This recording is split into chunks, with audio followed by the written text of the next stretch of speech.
আসসালামু আলাইকুম ওরহমতুল্লাহি ওবরাকাতুহু ইন্নাল হামদুলিল্লাহ ওয়াসসালাতু ওয়াসসালামু আলা মান লা নাবিয়্যা বা'দা আম্মা বাদ। সম্মানিত দিনী ভাই ও বোনেরা, যে যেখান থেকে আমাদের ভিডিওগুলো দেখছেন সকলকে আন্তরিক মোবারকবাদ। আশা করি আল্লাহর রহমতে ভালো আছেন। আজকে আলোচনা করব আখিরি বৈঠক ৫টি মাসালা। অর্থাৎ আখিরি বৈঠকে ৫টি মাসালা রয়েছে। যেই আখিরি বৈঠকে যেই জিনিসগুলা আমাদেরকে ফলো করতে হবে, কেমন? এক্ষেত্রে আরেকটা কথা বলে নেই, ৪ রাকাত বিশিষ্ট অথবা ৩ রাকাত বিশিষ্ট নামাজের প্রথম বৈঠক যেইটা ২ রাকাত শেষে, ওইখানে শুধু তাশাহুদ পড়া হবে। কেউ যদি দুরূদ শরীফ পড়ে পেলে তাহলে তাকে সাহু সিজদা দিতে হবে। ঠিক আছে? ওইখানে শুধু জাস্ট আপনার তাশাহুদ আত্তাহিয়াতু পড়তে হবে। আর শেষ বৈঠকে আখেরি বৈঠক করা ফরজ। আখেরি বৈঠক করা ফরজ। কোনো ব্যক্তি যদি আখেরি বৈঠক না করে, মনে করেন ৪ রাকাত বিশিষ্ট নামাজের ৩ রাকাত পড়ে সে ওইখান থেকে চলে গেছে, তাহলে তার নামাজ হবে না। আখেরি বৈঠক করতে হবে আপনাকে। ২ নম্বর হলো যেটা লক্ষ্য করতে হবে, আত্তাহিয়াতু পড়া ওয়াজিব। তাশাহুদ বলি, এই তাশাহুদ পড়াটা ওয়াজিব।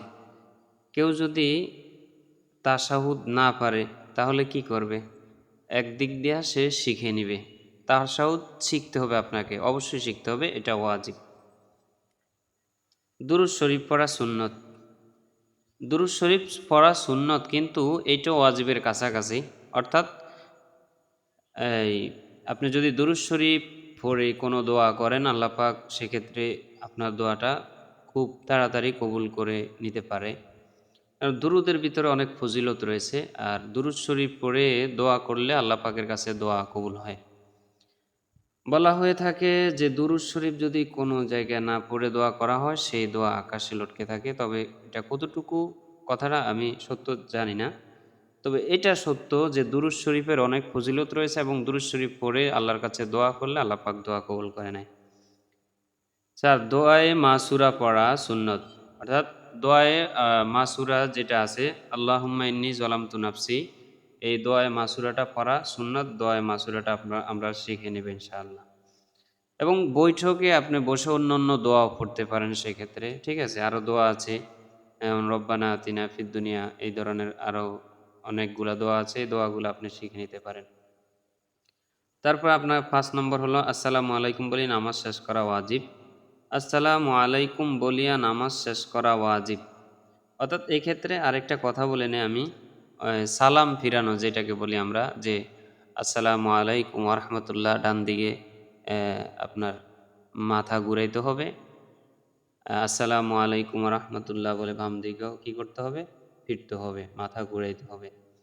এক্ষেত্রে কেউ যদি আল্লাহু আকবার, সুবহানাল্লাহ, আলহামদুলিল্লাহ পড়ে ডান দিকে এবং বাম দিকে মাথা ঘুরিয়ে নেয় বা উঠে যায়, তাহলে নামাজ হয়ে যাবে।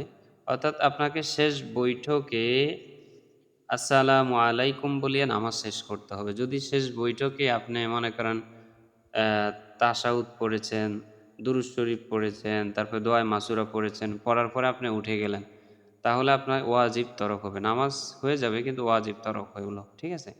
তাহলে এই জিনিসগুলো আমাদেরকে লক্ষ্য রাখতে হবে, যে আত্তাহিয়াতু আমরা এটা পড়া ওয়াজিব, এটা শিখে নিতে হবে।